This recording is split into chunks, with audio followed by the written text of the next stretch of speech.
नमस्कार साथियों, मैं हूं मंगलेश पटेल और आज हम जो है मॉडल क्वेश्चन पेपर सामाजिक ज्ञान सोशल साइंस का जो पेपर है उसके जो ऑब्जेक्टिव क्वेश्चंस हैं उनको हल करने वाले हैं साथियों। और जैसा कि आप सभी को मालूम है कि इस साल जो है एग्ज़ाम में मॉडल क्वेश्चन पेपर से संबंधित ही प्रश्न परीक्षा में वार्षिक परीक्षा में आ रहे हैं, तो हम इन्हीं प्रश्नों को देख लेते हैं।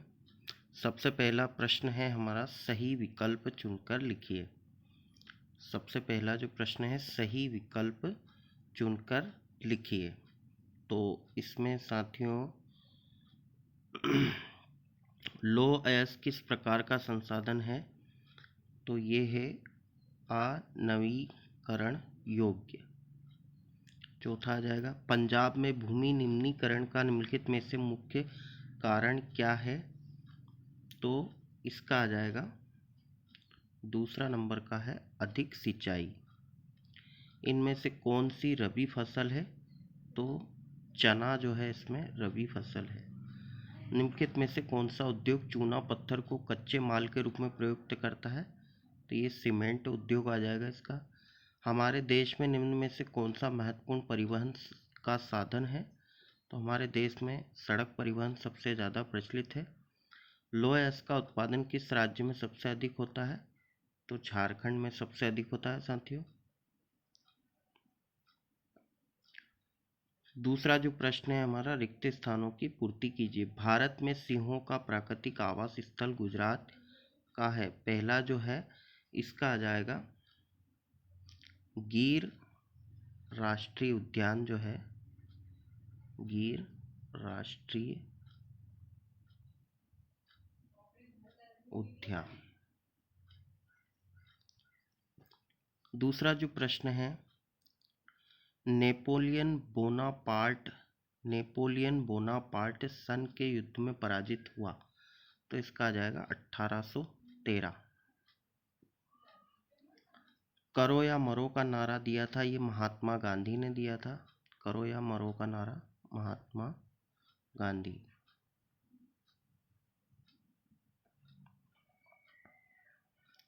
भारत में शासन है, तो भारत में जो शासन है वो कैसा है?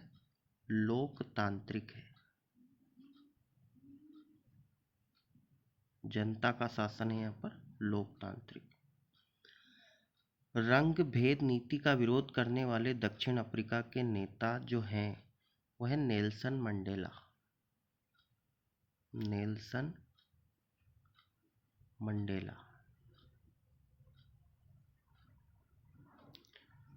औद्योगिक क्रांति सर्वप्रथम में प्रारंभ हुई। तो औद्योगिक क्रांति जो है सर्वप्रथम इंग्लैंड में प्रारंभ हुई। नेपाल में विलक्षण जन आंदोलन सन में हुआ था। तो ये हुआ था 1990 में, 1990 में। अगला जो प्रश्न है, एक शब्द या एक वाक्य में उत्तर दीजिए। नेपोलियन बोनापार्ट का संबंध किस देश से था? तो इसका आंसर है फ्रांस। पहला जो प्रश्न है हमारा, नेपोलियन बोनापार्ट का संबंध किस देश से था? फ्रांस से। IMF का पूरा नाम लिखिए। तो IMF का पूरा नाम है अंतर्राष्ट्रीय मुद्रा कोष। अंतर्राष्ट्रीय मुद्रा कोष। अंग्रेजी में इसको हम कहेंगे international monetary fund. Martin Luther कौन था? मार्टिन लूथर कौन था? तो ये जो है धर्म सुधारक था।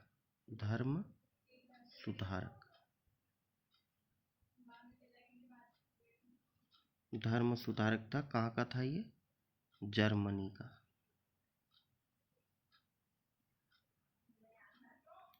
उसके बाद में प्रिंटिंग प्रेस सर्वप्रथम किस सदी में भारत आया था?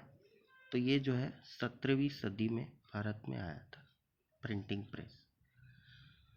हीराकुंड बांध किस नदी पर बनाया गया है? तो ये महानदी पर है। महानदी उड़ीसा।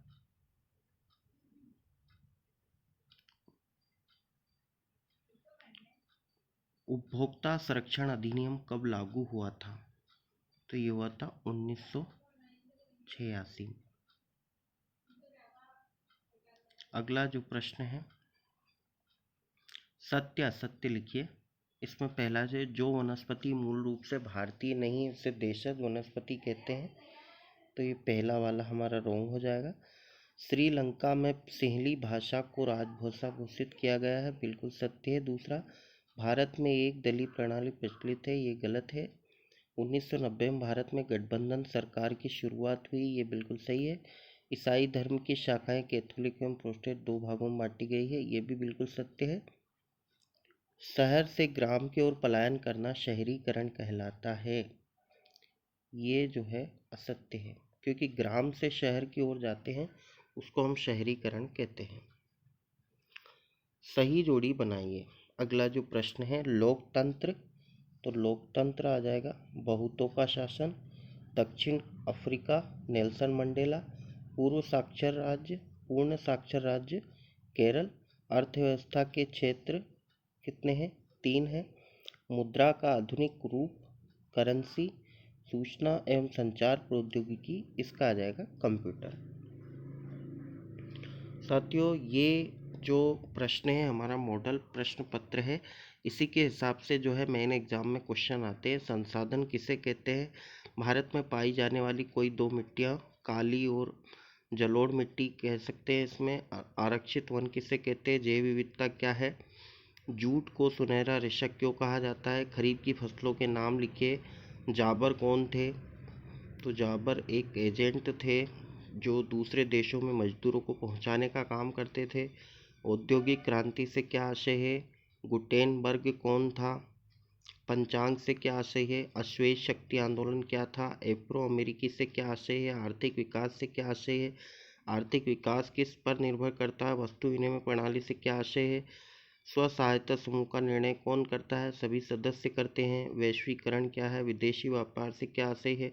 उपभोक्ता शोषण से बचने के 2 उपाय लिखिए। सूचना के अधिकार से क्या आशय है? लोह एवं अलोह धातुओं में क्या अंतर है? धात्विक एवं अधात्विक खनिज में अंतर लिखिए। औद्योगिक प्रदूषण किसे कहते हैं? राष्ट्रीय अर्थव्यवस्था में उद्योगों का क्या योगदान है? प्रथम विश्व युद्ध के समय भारत का औद्योगिक उत्पादन क्यों बढ़ा था? ईस्ट इंडिया कंपनी भारत में बुनकरों पर निगरानी रखने के लिए गुमास्तों को क्यों नियुक्त किया था? राजनीतिक दलों के समक्ष कौन कौन सी चुनौतियां हैं? निम्नलिखित को दिए गए भारत के मानचित्र में दर्शाइए। निम्नलिखित को दिए गए भारत के मानचित्र में दर्शाइए। विजयनगर, अमरकंटक, मुंबई हाई, बोकारो, जलियांवाला बाग हत्याकांड की घटना को विस्तार से समझाइए। सविनय अवज्ञा आंदोलन का विस्तार से वर्णन करिए। लोकतंत्र को परिभाषित करते हुए लोकतंत्र की आर्थिक उपलब्धियों का वर्णन कीजिए। नागरिकों की गरिमा और आज़ादी से क्या आशय है? वस्तुओं के मानकीकरण का क्या अर्थ है? विभिन्न उत्पादों के मानकीकरण को दर्शाइए। उपभोक्ता जागरूकता से क्या आशय है? इसकी आवश्यकता हमें क्यों पड़ती है?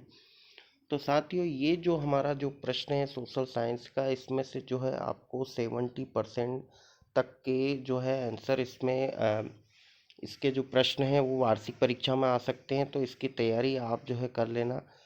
और इसके ऑब्जेक्टिव जो प्रश्न हैं उसके आंसर मैं आपको सभी को बता चुका हूं। आपको हमारा वीडियो कैसा लगा कमेंट करके ज़रूर बताइएगा। ज़्यादा से ज़्यादा इसको शेयर कीजिएगा। और अभी तक आप अगर हमारे चैनल पर नए हैं तो हमारे चैनल को सब्सक्राइब करिएगा। बहुत बहुत धन्यवाद।